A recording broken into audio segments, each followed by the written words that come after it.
नमस्कार दोस्तों, आप सभी का हमारे चैनल शिक्षा साइट में बहुत बहुत स्वागत है। तो आज हम लोग गणित विषय की पाठ्य योजना देखेंगे और अगर आपको ये मेरा चैनल पसंद आता है तो प्लीज़ सब्सक्राइब करें और शेयर तो ज़रूर करें। तो चलिए पाठ्य योजना स्टार्ट करते हैं। सबसे पहले हम दिनांक, विषय, चक्र, कक्षा, प्रकरण और अवधि डालेंगे। दिनांक में जिस डेट पे हम अपनी टीचिंग कर रहे हैं, क्लास फर्स्ट, विषय हमारा गणित होगा और प्रकरण संख्याओं का जोड़, चक्र जो जिस पीरियड में हम पढ़ा रहे हैं और अवधि जितने मिनट का होगा।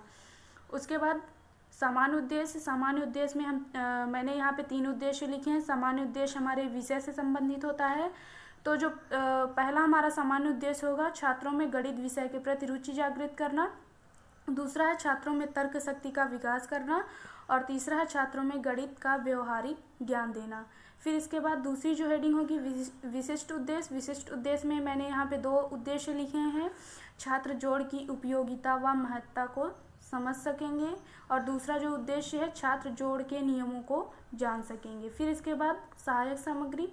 सहायक सामग्री में चाक, डस्टर, लपेट, श्याम पट्ट, चार्ट और पेंसिल, संकेतक या कोई आप मॉडल ले जा रहे हैं या कोई भी सहायक सामग्री ले जा रहे हैं तो आप उसको लिख सकते हैं। फिर इसके बाद पूर्व ज्ञान। पूर्व ज्ञान में हम लिखेंगे छात्रों को संख्याओं के विषय में सामान्य जानकारी है। फिर इसके बाद प्रस्तावना प्रश्न। प्रस्तावना प्रश्न में हम 3 कॉलम बनाएंगे, क्रम संख्या, छात्राध्यापिका क्रिया और छात्रानुक्रिया। क्रम संख्या में सबसे पहले क्रम संख्या 1 डालेंगे। उसके बाद छात्राध्यापिका क्रिया। छात्राध्यापिका में हम सबसे पहले लिखेंगे हमारे एक हाथ में कितनी उंगलियां हैं। फिर हम छात्रानुक्रिया में लिखेंगे हमारे एक हाथ में 5 उंगलियां हैं। दूसरा जो क्रम संख्या है, हमारे एक पैर में कितनी उंगलियां हैं, तो छात्रानुक्रिया करेगा हमारे एक पैर में 5 उंगलियां हैं। तीसरा हमारा छात्राध्यापिका क्रिया होगा दोनों पैरों में कितनी उंगलियां हैं, तो छात्रानुक्रिया में दोनों पैरों में 10 उंगलियां हैं।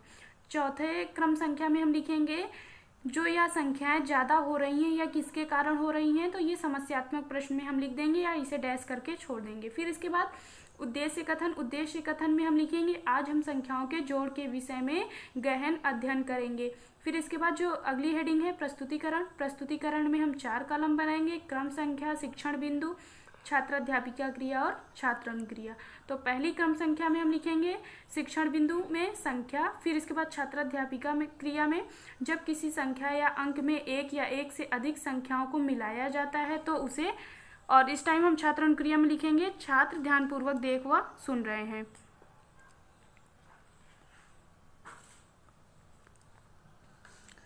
छात्राध्यापिका क्रिया में लिखेंगे तो उसे जोड़ कहते हैं, जोड़ को प्लस से प्रदर्शित करते हैं। फिर एक पैराग्राफ छोड़ के लिखेंगे एक अंकों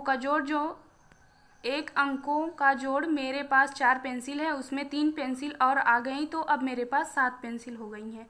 इस टाइम हम लिखेंगे छात्र ध्यानपूर्वक देख व सुन रहे हैं। फिर इसके बाद बोधात्मक प्रश्न। बोधात्मक प्रश्न में आपके पास 1 पेन है और 1 पेन आ गई तो कितनी पेन हुई, तो छात्रानुक्रिया करेंगे मेरे पास अब 2 पेन हो गई हैं। फिर दूसरा हमारा बोधात्मक प्रश्न होगा आपके पास 2 किताब हैं, उसमें 2 किताब और आ गई तो कितनी किताब हो गई, तो छात्रानुक्रिया में हम लिखेंगे मेरे पास अब 4 किताब हो गई हैं। फिर इसके बाद दूसरा हमारा शिक्षण बिंदु शुरू होगा 2 अंकों का जोड़। यदि मेरे पास 10 आम हैं जिसमें 11 आम और आ गए तो मेरे पास अब 21 आम हो गए हैं। छात्राध्यापिका क्रिया में हम लिखेंगे और छात्र अनुक्रिया में लिखेंगे छात्र ध्यानपूर्वक देख व सुन रहे हैं। फिर इसके बाद इतना स्पष्टीकरण के बाद हम छात्रों से बोध प्रश्न पूछेंगे। बोधात्मक प्रश्न में राधा के पास 12 टॉफियां हैं जिसमें 10 टॉफी और आ गई तो बताओ कितनी टॉफियां हैं, तो इस समय छात्र अनुक्रिया करेगा राधा के पास अब 22 टॉफियां हो गई। हमें इस टाइम ध्यान रखना है कि छात्र अनुक्रिया में हमें पूरे उत्तर लिखने होते हैं कि राधा के पास अब 22 टॉफियां हो गई हैं। फिर दूसरा हमारा बोधात्मक प्रश्न है नितिन के पास 15 कॉपियां हैं, उसमें 10 कॉपी और आ गई तो बताओ कितनी कॉपी हो गई, तो उस समय छात्र अनुक्रिया करेगा नितिन के पास अब 25 कॉपी हो गई हैं। इसके बाद अगली हेडिंग है हमारी श्यामपट्ट कार्य। श्यामपट्ट कार्य में हम लिखेंगे समय समय पर किए गए श्यामपट्ट कार्य को बाएं पृष्ठ पर अंकित किया गया है और इस टाइप का हमारा श्याम पट्टकार होगा, इसमें हम लिखेंगे दिनांक, विषय, चक्र, कक्षा, प्रकरण और अवधि। तो जो हमने इसके पहले 2 स्पष्टीकरण किए हैं उसको हम श्याम पट्टकार पे अंकित करेंगे, उसको लिखेंगे इस पे।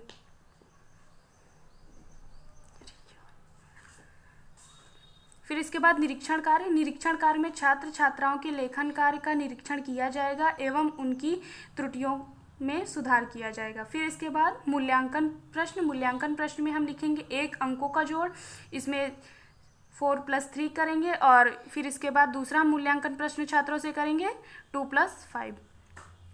फिर इसके बाद 1 अंकों वाले जोड़ को हमने दे दिया है। फिर दूसरा हमारा मूल्यांकन प्रश्नों का 2 अंकों का जोड़, 15 और 15 कितने हुए, 12, 22 और 13 कितने हुए। फिर इसके बाद हमारी अगली हेडिंग होगी गृह कार्य। गृह कार्य में हम कुछ जोड़ उनको दे देंगे जो ये यहाँ पर अंकित है।